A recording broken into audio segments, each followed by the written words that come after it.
Halo semuanya, para penikmat cerita misteri dan horor. Sebelum kita mulai, jangan lupa untuk subscribe, like, dan komen di channel ini. Malam ini, kita akan memasuki sebuah kisah yang penuh dengan kegelapan, rahasia, dan siklus tanpa akhir di sebuah rumah tua di ujung jalan. Horor sebelum bobo, kali ini menceritakan tentang Dewi, seorang wanita muda yang tak bisa menahan rasa penasarannya terhadap rumah tua yang terlupakan di sebuah desa terpencil. Kabut tebal menyelimuti rumah itu, dan aura menyeramkan mengundang Dewi untuk masuk. Langkahnya yang pertama ke dalam rumah membuka tirai rahasia mengerikan tentang keluarga yang dulu tinggal di sana, dan perjanjian gelap yang mereka buat.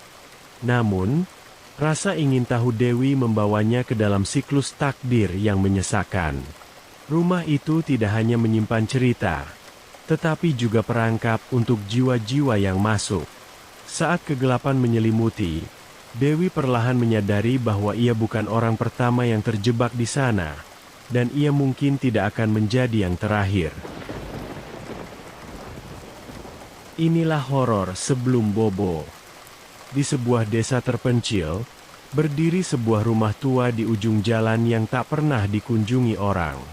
Rumah itu berdiri di atas tanah lapang yang dikelilingi oleh hutan lebat.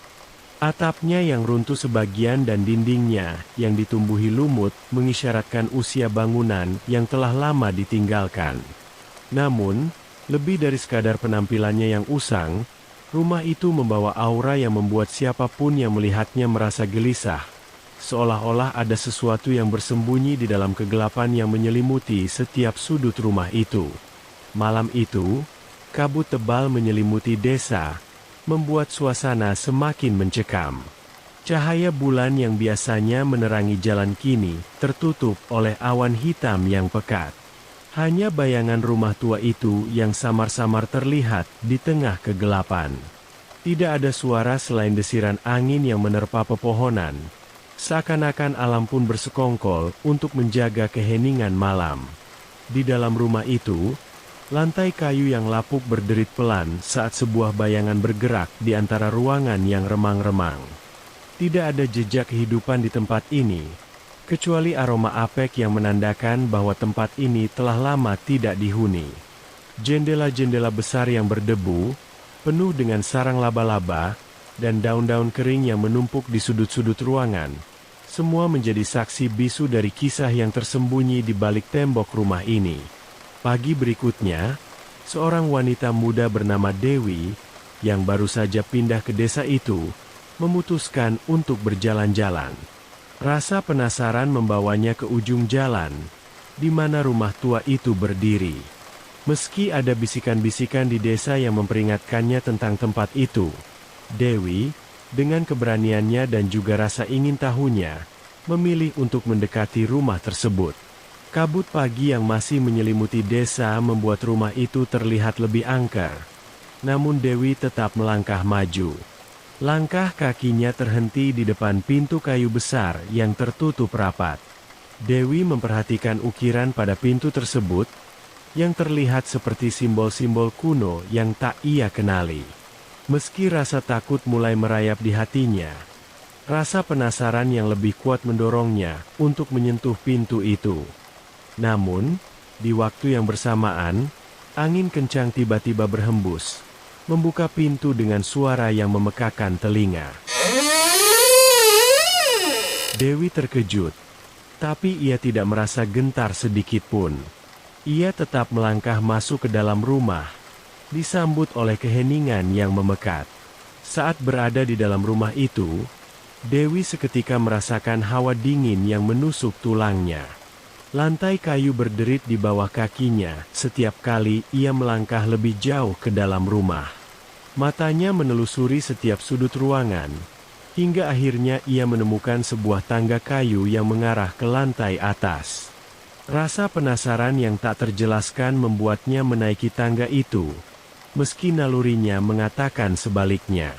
Saat Dewi mencapai lantai atas, ia menemukan sebuah lorong panjang dengan pintu-pintu yang tertutup di kedua sisinya. Suasana di atas lebih sunyi dan menyesakan, seolah-olah setiap langkahnya diawasi oleh sesuatu yang tak terlihat. Di ujung lorong, ada sebuah pintu yang berbeda dari yang lain. Pintu itu lebih besar dan nampak lebih tua, dengan ukiran simbol yang sama seperti di pintu depan. Dengan hati-hati, Dewi membuka pintu tersebut dan menemukan sebuah ruangan besar dengan jendela-jendela yang tertutup rapat oleh gorden tebal. Di tengah ruangan, terdapat sebuah meja kayu tua yang penuh dengan debu. Di atas meja itu, ada sebuah buku tua dengan sampul kulit yang kusam. Dewi mengambil buku itu, membukanya perlahan, dan melihat halaman-halaman yang dipenuhi dengan tulisan tangan yang tidak bisa ia baca. Namun, sesuatu di dalam buku itu menarik perhatiannya. Di sana, terselip selembar foto hitam putih lama yang menampilkan sebuah keluarga dengan wajah-wajah yang kabur, seolah-olah waktu telah menghapus detail dari mereka. Saat Dewi menatap foto lama itu lebih lama, perasaan tidak nyaman mulai menguasai dirinya. Suara-suara pelan, hampir seperti bisikan, terdengar di telinganya. Suara-suara itu semakin keras dan semakin jelas, membuat Dewi merasa pusing. Ia pun segera menutup buku itu dan meletakkannya kembali di atas meja. Namun, saat Dewi berbalik untuk meninggalkan ruangan, ia tiba-tiba merasakan sesuatu yang dingin menyentuh bahunya. Dewi segera berlari keluar dari ruangan itu, menuruni tangga dengan tergesa-gesa. Ketakutan seketika menyelimutinya, namun rasa ingin tahu masih menahannya untuk meninggalkan rumah itu sepenuhnya.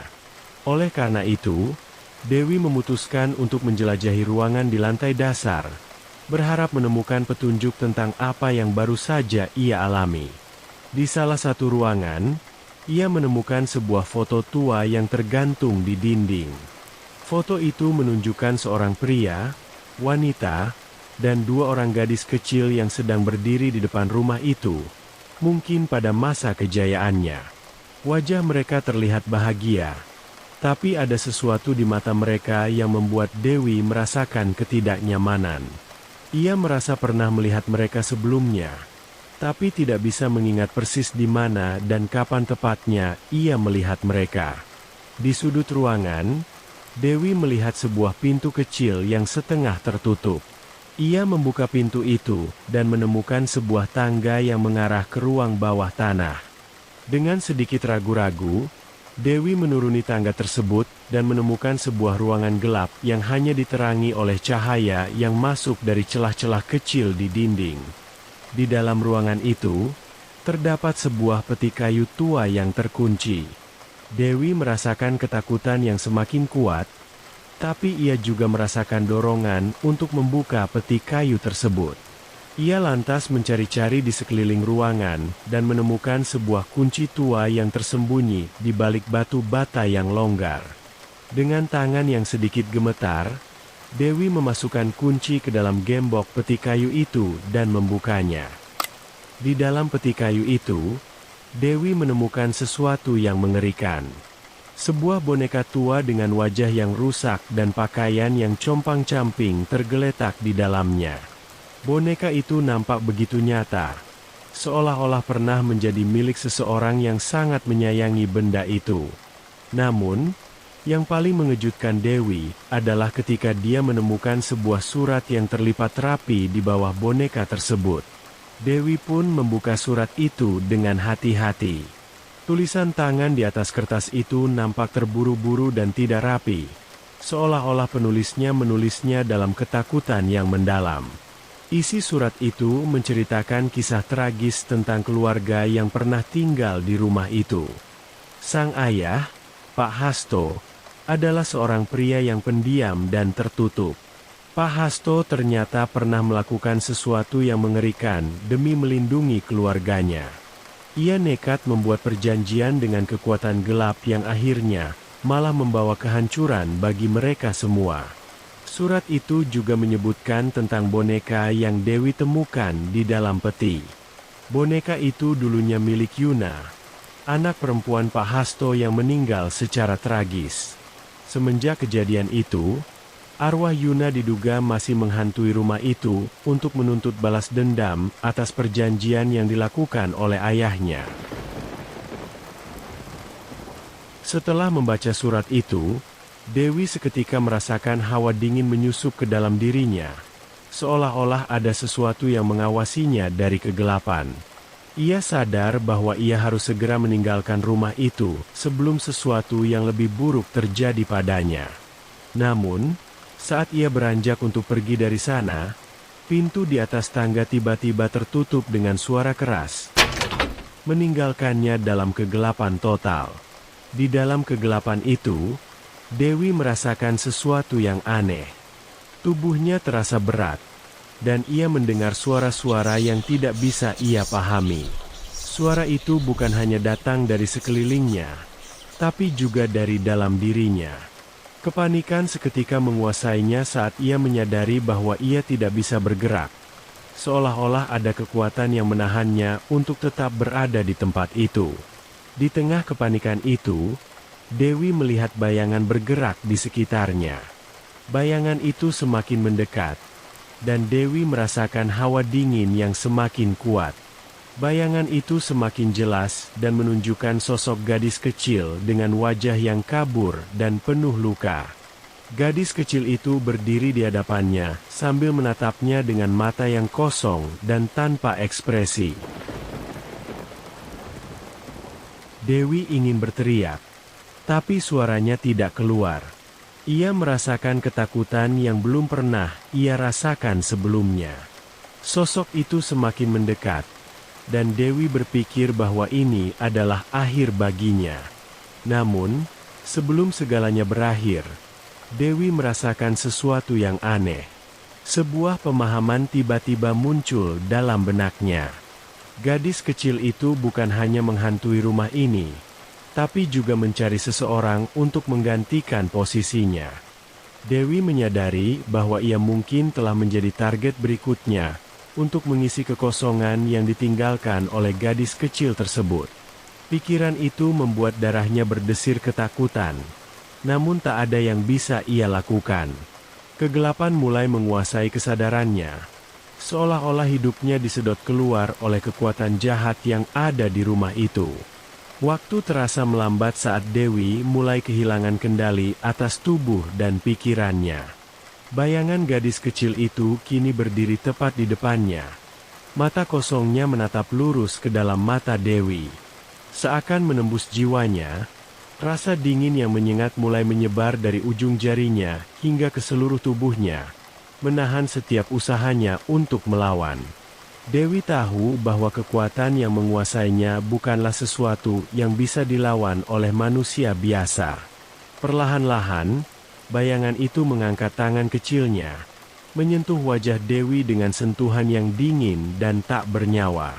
Pada momen tersebut, Dewi menyadari bahwa ia bukan hanya menjadi saksi dari kisah tragis sebuah keluarga yang pernah tinggal di rumah itu, tapi juga akan menjadi bagian dari kisah yang mengerikan itu. Sosok anak perempuan itu tersenyum samar, senyum yang penuh dengan penderitaan dan keputusasaan, seolah-olah mengundang Dewi untuk bergabung dengannya dalam kegelapan abadi. Dewi merasakan pikirannya mulai kabur, seolah-olah sebuah kekuatan sedang menariknya ke dalam ruang kosong yang gelap dan tanpa akhir. Penglihatannya semakin buram, dan detak jantungnya mulai melambat, seiring dengan hilangnya kesadarannya. Di dalam pikirannya yang semakin kabur, ia melihat kilasan-kilasan masa lalu, kenangan yang pernah indah namun kini berubah menjadi bayangan suram yang mencekam. Ketika Dewi terbangun, ia tidak lagi berada di ruang bawah tanah. Ia berdiri di ruang tamu rumah itu, namun sesuatu telah berubah. Waktu seolah-olah telah berputar mundur, dan rumah yang tadinya hancur kini nampak seperti baru kembali. Dinding-dinding yang lapuk dan penuh lumut kini terlihat bersih dan terang. Jendela-jendela yang berdebu kini memancarkan cahaya matahari yang lembut. Namun, meski semua nampak normal, Dewi merasakan ada sesuatu yang aneh. Ia merasakan kehadiran yang kuat di sekelilingnya, kehadiran yang menyelimuti setiap sudut rumah.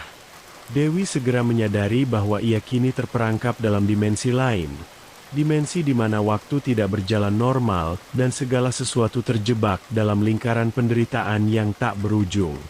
Rumah ini telah menjebaknya, dan kini ia menjadi salah satu penghuni yang tak terlihat, sama seperti gadis kecil yang menghantuinya. Dewi berusaha mencari jalan keluar, tapi setiap pintu yang ia coba bukan membawa dirinya kembali ke tempat yang sama. Ia berjalan tanpa arah di dalam rumah itu, merasa semakin kehilangan diri sendiri dengan setiap langkah yang ia ambil. Suara-suara bisikan kembali terdengar, lebih keras dan lebih jelas dari sebelumnya.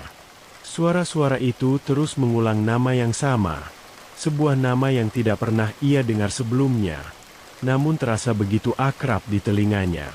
Dalam perjalanan tanpa akhir itu, Dewi menemukan potongan-potongan ingatan yang muncul secara tiba-tiba. Ia melihat bayangan dirinya sendiri, tapi dalam kehidupan yang berbeda. Kehidupan itu tidak berada di desa ini, melainkan di sebuah kota yang jauh dari sini. Dalam bayangan itu, ia melihat dirinya hidup bahagia bersama keluarganya, tanpa bayangan rumah tua yang menghantui. Namun, ingatan itu segera hilang seperti asap, digantikan oleh kenyataan bahwa ia sekarang terjebak dalam mimpi buruk yang tak berujung. Dewi merasakan bahwa rumah itu telah mengambil segala sesuatu darinya, kenangan, harapan, dan bahkan kemampuannya untuk merasakan waktu. Ia mulai lupa akan identitasnya sendiri, seolah-olah seluruh keberadaannya dihapus oleh kekuatan jahat yang menguasai rumah itu. Di suatu momen yang sunyi, Dewi menyadari sesuatu yang mengerikan. Ia telah menjadi bagian dari rumah itu, bagian dari kegelapan yang tak bisa ia lawan. Ia tidak lagi mengenali dirinya sendiri. Hanya ada bayangan samar tentang siapa ia dulu. Waktu yang ia habiskan di sini telah mengaburkan batas antara dirinya dan rumah ini. Ia tidak lagi tahu apakah ia adalah Dewi yang dulu, atau sesuatu yang lain. Waktu berlalu tanpa makna di rumah itu. Dewi, yang kini hanyalah bayangan dari dirinya sendiri, terus berjalan di dalam kegelapan, mencari sesuatu yang tidak pernah bisa ia temukan. Namun, semakin lama ia berada di rumah itu, semakin banyak ingatan yang kabur mulai kembali ke benaknya. Potongan-potongan masa lalu yang sempat terlupakan. Saat ia menelusuri rumah itu untuk kesekian kalinya, Dewi menemukan sebuah pintu kecil yang sebelumnya tidak ia sadari. Pintu itu tersembunyi di balik tumpukan perabotan tua yang berdebu. Dengan penuh rasa ingin tahu, ia membuka pintu tersebut dan menemukan sebuah ruangan kecil yang dipenuhi dengan cermin-cermin tua. Di tengah ruangan, ada sebuah cermin besar yang berbeda dari yang lain. Cermin itu bersih dan tidak berdebu, seolah-olah baru saja digunakan. Dewi mendekati cermin itu, dan saat ia menatap pantulannya, sesuatu yang aneh terjadi. Penampilannya di cermin mulai berubah menjadi seorang gadis kecil yang wajahnya sangat mirip dengan salah satu anggota keluarga di foto tua yang pernah ia lihat di rumah ini. Dalam sekejap, ingatan yang terlupakan sepenuhnya kembali. Dewi teringat bahwa ia bukanlah orang luar yang baru pindah ke desa itu, melainkan anggota dari keluarga yang pernah tinggal di rumah ini puluhan tahun yang lalu. Ia adalah Dewi, putri bungsu Pak Hasto, yang merupakan satu-satunya anggota keluarga yang selamat dari peristiwa mengerikan yang menimpa keluarganya. Namun, ada sesuatu yang jauh lebih mengerikan lagi. Rupanya, perjanjian yang dibuat oleh Pak Hasto dengan kekuatan gelap bukan untuk melindungi keluarga mereka, melainkan untuk memberikan keabadian bagi putri bungsunya, Dewi. Perjanjian itu mengorbankan seluruh keluarganya, sementara roh Dewi tetap terperangkap dalam rumah itu, hidup dalam ilusi bahwa ia adalah seseorang yang berbeda setiap kali ia terbangun di rumah itu. Setiap beberapa dekade, ingatan Dewi akan dihapus, dan ia akan terlahir kembali sebagai penghuni baru yang penasaran dengan rumah tersebut. Rumah itu kemudian memutar ulang tragedi keluarganya berulang-ulang, tanpa henti, memenjarakan Dewi dalam siklus penderitaan abadi.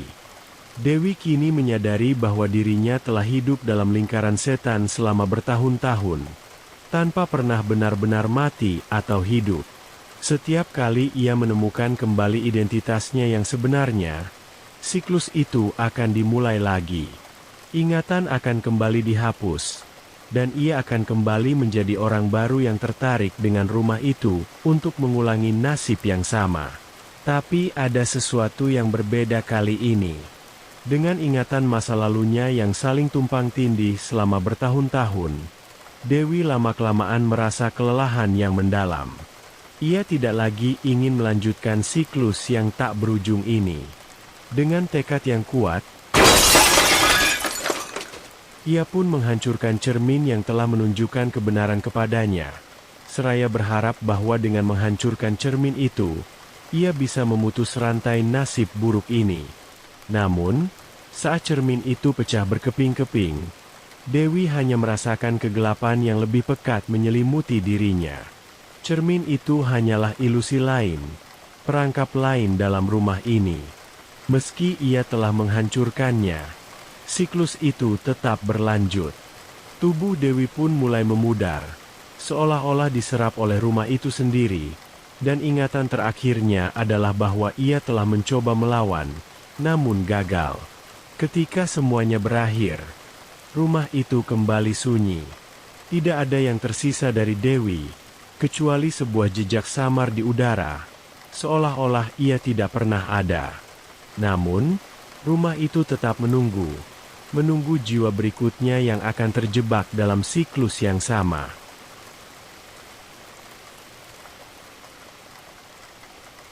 Di sebuah desa yang jauh dari keramaian, seorang wanita muda baru saja pindah ke daerah tersebut.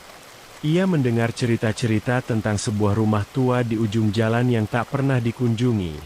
Sebuah rumah yang konon katanya dihantui. Namun, rasa penasaran mengalahkan rasa takutnya. Ia memutuskan untuk berjalan-jalan dan tanpa sadar, langkah kakinya membawanya ke rumah itu. Saat ia berdiri di depan pintu rumah yang tertutup rapat, pintu itu tiba-tiba terbuka dengan sendirinya, menyambutnya masuk. Wanita itu, yang tak lain adalah Dewi dalam bentuk baru, melangkah masuk dengan perasaan deja vu yang aneh, dan bersamaan dengan itu, siklus yang sama pun telah dimulai kembali. Kabut pagi yang tebal melingkupi desa itu, menutupi semua jejak dari apa yang telah terjadi selama bertahun-tahun. Rumah tua di ujung jalan tetap berdiri dengan anggun, meski dalam kehancuran dan keruntuhannya. Langit kelabu, pepohonan di sekitar rumah bergoyang pelan, dan angin dingin yang berhembus membawa aroma lembab dari hutan di sekitarnya. Di dalam rumah, keheningan yang mendalam menyelimuti ruangan, dan bayangan-bayangan dari masa lalu terus menghantui setiap sudutnya. Dewi, yang kini telah kehilangan dirinya di dalam lingkaran tak berujung itu, nampak berdiri di tengah ruang tamu. Wajahnya tidak lagi menampakkan ketakutan atau keputusasaan karena ia telah menjadi bagian dari rumah itu, terperangkap dalam labirin waktu yang terus berulang. Meski jiwanya berubah dan dilupakan, ada sisa-sisa kesadaran yang tetap berada dalam bayangannya, sebuah naluri yang samar namun kuat, yang menghubungkan dirinya dengan masa lalu yang tak pernah benar-benar berlalu. Di luar rumah, desa tetap hidup dengan ritme yang lambat, seolah-olah rumah tua itu hanyalah bayangan di tepi kesadaran mereka. Orang-orang berjalan melewati jalanan, sibuk dengan kehidupan sehari-hari mereka, tidak menyadari tragedi yang berulang di rumah tersebut. Namun, di antara mereka, ada yang merasakan adanya sesuatu yang aneh, sebuah perasaan gelisah yang tak bisa dijelaskan. Seolah-olah ada sesuatu yang menarik mereka menuju rumah itu. Sesuatu yang tak terlihat, tapi selalu hadir di balik setiap bisikan angin, Di setiap bayangan malam yang lewat, waktu berlalu tanpa makna di rumah itu. Musim berganti, tapi di dalam rumah, segala sesuatunya tetap senyap. Tidak ada yang berubah, kecuali jiwa-jiwa yang datang dan pergi, tersesat dalam labirin penderitaan yang tak terlihat. Dewi, yang pernah berjuang melawan kekuatan jahat itu, kini hanyalah bayangan dari dirinya sendiri, terjebak dalam siklus yang terus berputar. Di setiap kelahiran baru, ia melupakan siapa dirinya, hanya untuk kembali menemukan kebenaran yang mengerikan, dan akhirnya, tenggelam lagi dalam kehampaan. Di suatu tempat dalam rumah, pintu depan berderit perlahan, terbuka oleh hembusan angin. Di luar, seorang wanita muda berdiri di ambang pintu, memandang ke dalam dengan perasaan aneh yang bercampur antara ketakutan dan penasaran. Di dalam, kegelapan menyambutnya dengan keheningan yang memekat. Rumah itu, dengan sabar, menunggu kedatangannya, siap untuk mengulangi siklus yang telah berlangsung sejak lama. Seperti Dewi sebelumnya, wanita muda itu melangkah masuk, dan pintu tertutup di belakangnya, mengunci takdirnya dalam lingkaran abadi yang tak bisa dipatahkan. Dan begitu, cerita itu berulang lagi, tanpa akhir, tanpa harapan untuk terbebas.